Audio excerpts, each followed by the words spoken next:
សួស្តីកូនកូនបងប្អូនជនរួមជាតិថ្ងៃនេះខ្ញុំមកធ្វើម្ហូបបំពងត្រីជាមួយទឹកត្រីផ្អែមនេះខ្ញុំមានត្រីហើយដាក់ខ្លាញ់ដំបូងយើងដាក់ខ្លាញ់សិនដាក់ខ្លាញ់ចូលដាក់ខ្លាញ់ចូលខ្លាញ់ពុះហើយខ្លាញ់ក្តៅបន្តិចខ្លាញ់ក្តៅបន្តិចយើងចាប់ផ្ដើមដាក់ត្រីនេះត្រីយើងខ្ញុំធ្វើសកាហើយខ្ញុំដាក់បំពងចា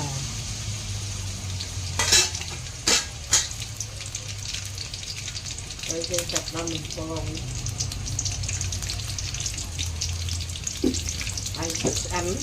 ស្រួយហើយទៅថែមខ្លាញ់ទៅទៀតខ្លាញ់ជ្រូកទេ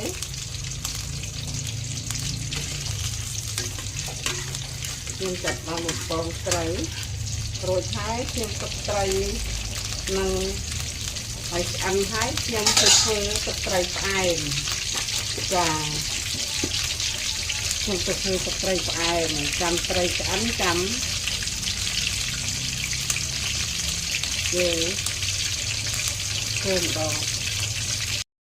ចាសួស្តីបងប្អូនកូនកូនខ្ញុំមកធ្វើទឹកត្រីផ្អែមជ្រលក់ជាមួយត្រីបំពងចាទឹកត្រីផ្អែមខ្ញុំវាល់ទឹកត្រី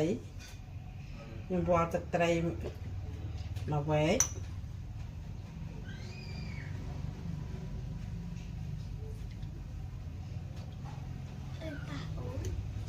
ែកទៀតហើយស្ករមកវែកស្ករ2វែកទឹកត្រី2វែកទឹកសុទ្ធទឹកក្តៅអ៊ុន2វែកហើយមកវែកទៀតហើយទឹកក្រូចឆ្មានេះយើងមានទឹកក្រូចឆ្មាមកវែកចាទឹកក្រូចឆ្មាគ្រាប់វាយើងចេញ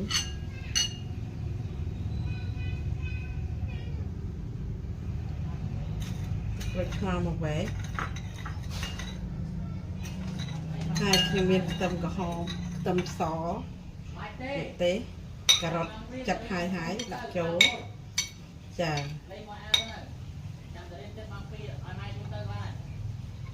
ការ៉ុតទេ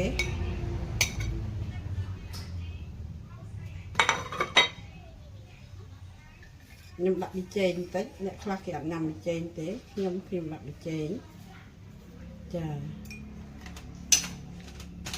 ហើយសណ្តែកដីដាក់ចូល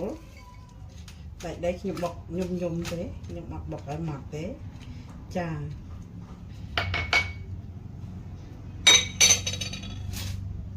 ហើយត្រីយើង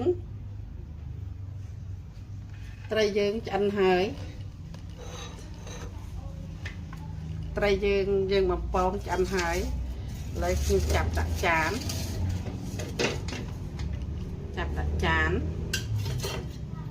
ចាត្រីឆ្អិនហើយចាប់ដាក់ចាននេះត្រីបំពងឆ្អិនហើយចានេះ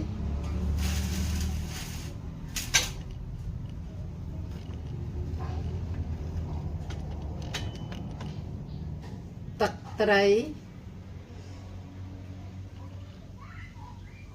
ផ្អែមជាមួយនឹងត្រីបំពងចាឆ្អិនហើយមកកូនញ៉ាំជាមួយខ្ញុំបើកូនមើលទៅថាតំណងជួយ follow ជួយ comment រិះគន់ផងព្រោះ ខ្ញុំចាស់ហើយមិនដឹងមានការ វាយเธอទេរៀនเธอទៅគីឡូបានគ្រប់គោលការណ៍ Facebook រកលុយបានតិចតួចគ្រាន់ចាយចាអរគុណច្រើនជំរាបលា